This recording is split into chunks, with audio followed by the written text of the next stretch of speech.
हरि ओम. योगदास जय गणेश जोशी यांनी प्रवचनांमधून सांगितलेले कथामृत क्रमांक 117. अज्ञानीचे हाती ज्ञानाचा उपयोग होत नाही. खूप खूप वर्षापूर्वीची गोष्ट आहे. तेव्हा विजेचा शोध लागला नव्हता. एका गावामध्ये एका गृहस्थाकडे त्याचा एक आंधळा मित्र रात्री जेवायला आला होता. जेवण झाल्यावर गप्पा करता करता खूप उशीर झाला. तेव्हा तो गृहस्थ आपल्या आंधळ्या मित्राला म्हणाला की, मित्रा, आता इतक्या रात्री तू तुझ्या घरी जाण्यापेक्षा येथेच राहा किंवा मी तुला घरी सोडायला येतो. त्यावर तो आंधळा मित्र म्हणाला की दुसऱ्या दिवशी त्याला पहाटे उठून ध्यानधारणा करायची असते. नंतर नित्य काम असते. वाट रोजची आहे, अगदी पायाखालची आहे.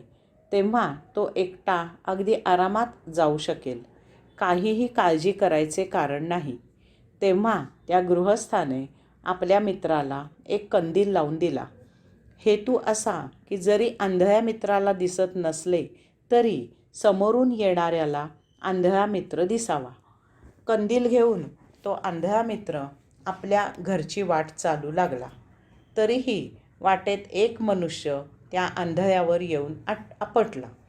तेव्हा त्या आंधळ्याने त्याच्यावर आपटणाऱ्या मनुष्याला म्हटले की, बाबा रे, मला दिसत नाही, परंतु तुला मी दिसावा म्हणून तर माझ्या मित्राने माझ्या हातात कंदील दिला आहे. त्याचे ते बोलणे ऐकून तो मनुष्य म्हणाला की, सद्गृहस्था, तुझा कंदील विझला आहे. आंधळ्याला विझलेला दिवा कसा कळणार? तेव्हा दिवा देऊनही उपयोग झाला नाही तो नाहीच. प्रकाश देणारा दिवा प्रकाश न दिसणाऱ्याला, प्रकाशाची ओळख नसणाऱ्याच्या हाती दिला तर त्याचा सुयोग्य उपयोग होत नाही. अज्ञानीचे हाती ज्ञानाचा उपयोग होत नाही.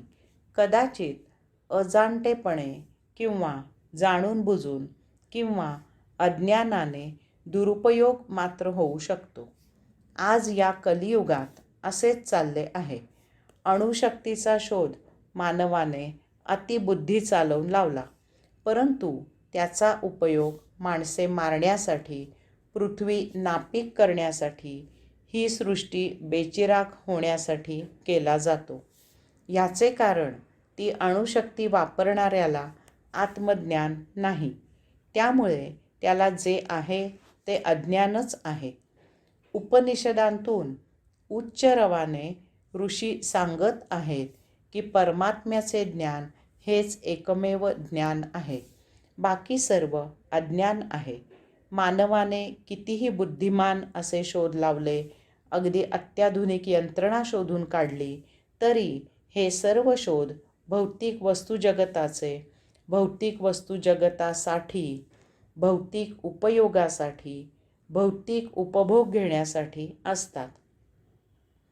तेथे जर आत्मज्ञान नसेल तर असे शोध दुःखच निर्माण करतात. यामधून कधीही समाधान, आनंद प्राप्त होणार नाही.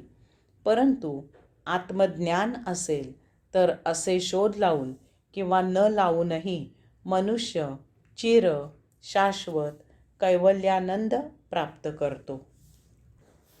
कथामृत क्रमांक 118. एकीचे बळ.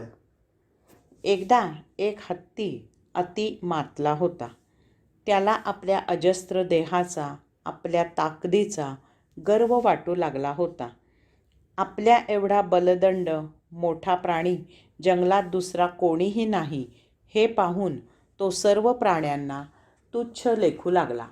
या जंगलात आपल्याला कोणीही रोखू शकत नाही असा त्याचा समज झाला आणि तो सर्वांना उपद्रव देऊ लागला. जंगलातील प्राणी त्रास न देण्याबद्दल त्याला भिनवू लागले. त्यामुळे तर तो मदाने जास्तच मस्तवालपणा करू लागला. एकदा असाच धुमाकूळ घालत तो जंगलातून हिंडत होता.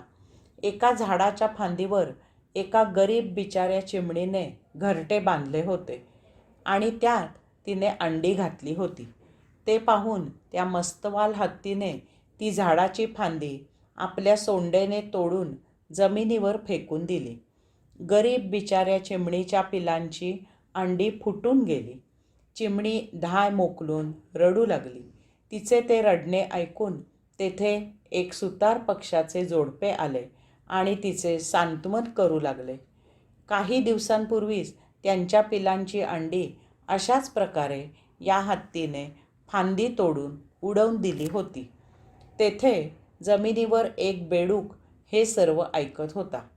तो म्हणाला, काही दिवसांपूर्वी त्याची अंडीही ह्या मस्तवाल हत्तीने चिखल तुडवून फोडून टाकली होती. अशा प्रकारे ते समदुःखी एकत्र आले आणि त्यांनी मसलत करून या हत्तीला धडा शिकवायचा बेत पक्का केला. त्यांनी आपल्या कटात एका भुंग्याला सामील करून घेतले. एकदा दुपारच्या वेळी कडक ऊन असताना तो मस्तवाल हत्ती दाट छाया असलेल्या एका झाडाखाली विश्रांती घेत बसला होता. त्यावेळी त्याला दूरवरून भुंग्याचा अतिमधुर गुंजारव ऐकू येऊ लागला.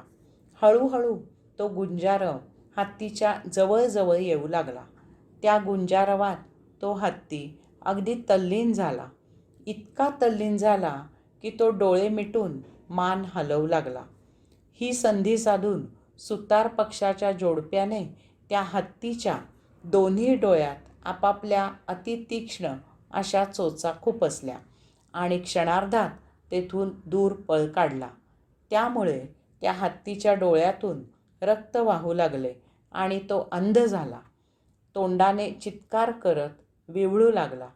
अशा प्रकारे 4-5 तास गेल्यावर त्या हत्तीला तहान लागली. आता अंधपणामुळे त्याला पाणवठ्याची वाट काही सापडणे शक्य नव्हते. इतक्यात त्याला बेडकांचा डराव डराव असा ध्वनी ऐकायला आला. जेथे बेडूक तेथे पाणी असणारच असा मनात विचार करून तो हत्ती चाचपडत बेडकांच्या आवाजाच्या दिशेने जाऊ लागला. थोडे अंतर पुढे गेल्यावर तो अचानक धाडकन एका खोल खड्ड्यात पडला. त्या खड्ड्याच्या पलीकडे बेडूक डराव करत होता. तेथे तो भुंगा, चिमणी आणि सुतार पक्षीही हे दृश्य पाहत होती. हरी ओम.